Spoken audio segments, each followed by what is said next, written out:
So the topic is hope is eternal.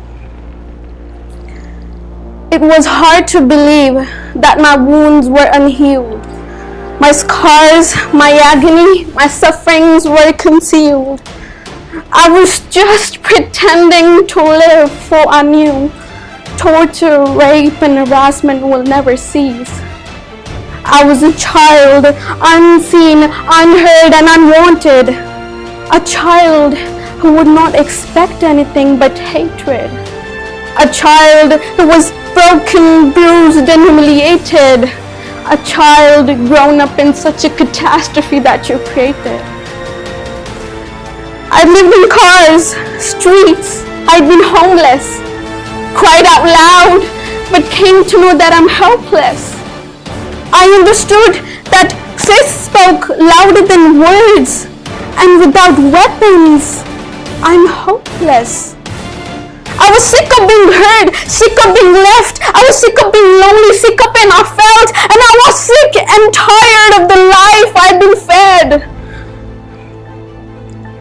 I tried to build courage, to encourage myself, tried to forget my past, and to be strong within myself. It felt like I am in a sinking boat in the middle of the ocean, and there is no one to rescue me. And I wish for a miracle to occur. And then I saw a glimmer of light heading towards me, a light which can turn all the darkest nights into the brightest days, a light which can turn all the saddest moments into the moments of the red-letter days.